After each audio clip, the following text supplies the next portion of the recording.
One beautiful summer day, Ziggy the silly dog was running around the fields near his village, chasing butterflies and wagging his tail with delight. As he hopped from one flower to another, he noticed something unusual: a giant fluffy cloud hovering much lower than the others. It looked like a floating castle made of soft, puffy clouds, with shimmering towers reaching up to the sky. Ziggy's nose twitched with excitement. A cloud castle? I have to see it up close, he barked. Without thinking twice, Ziggy raced toward the cloud castle, and to his surprise, a golden staircase made of sunlight appeared, leading up into the sky. Ziggy wagged his tail and bounded up the steps, eager to explore the floating kingdom. When he reached the top, Ziggy found himself standing at the entrance of a magnificent castle, where the walls were made of the fluffiest clouds, and rainbows danced around the towers. A friendly cloud bunny greeted him at the gate. "Welcome to the Cloud Castle," the bunny said with a smile. "I'm Nimbus, and I'm the keeper of the castle." "What brings you here, Ziggy?" "I was chasing butterflies and saw your castle." "It looks amazing," Ziggy said, still wagging his tail. "Can I explore it?" Nimbus nodded happily. "Of course. But be careful. There's a storm brewing in the Cloud Kingdom. The king and queen need help to keep the castle safe." Ziggy's eyes widened. "A storm? I can help. What do we need to do?" Nimbus explained. "The storm clouds are gathering in the distance, and they're full of grumpy rain clouds and rumbling thunder. If we don't stop them, they might wash away the castle. We need to gather the magical sunbeams hidden around the kingdom. The sunbeams will help calm the storm." With a determined bark, Ziggy set off on his mission. He bounced across the soft cloud paths, following the shimmering trails left by the hidden sunbeams.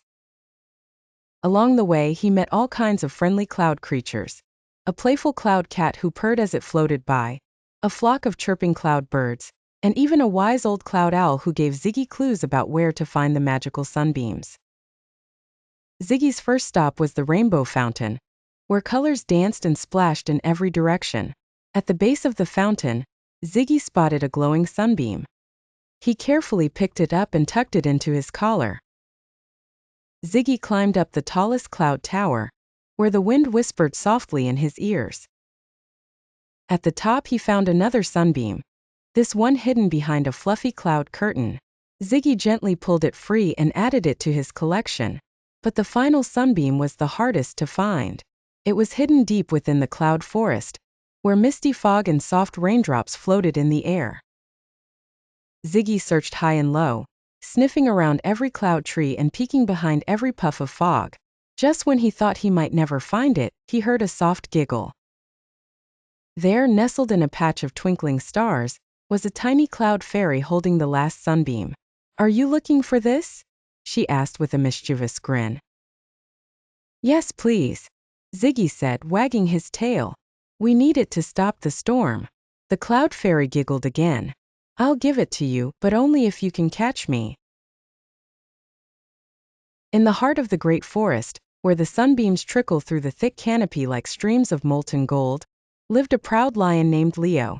Leo was known far and wide for his strength and his regal presence that commanded respect from every creature in the forest. He had a majestic mane that flowed like a river of shimmering gold, and his roar could be heard for miles, striking both awe and fear into the hearts of all who listened.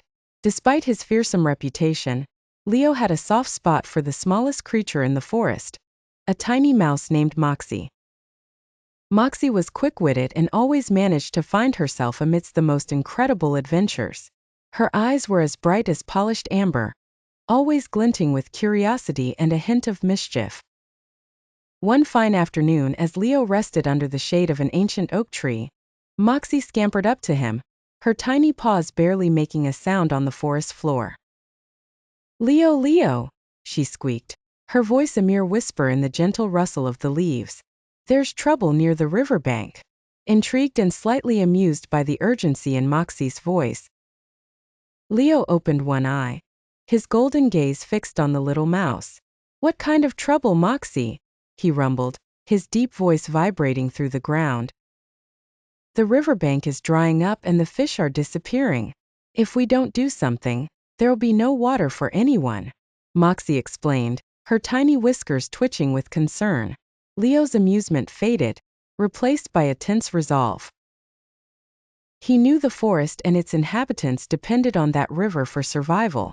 "Lead the way, Moxie," he said, rising to his feet with grace and power.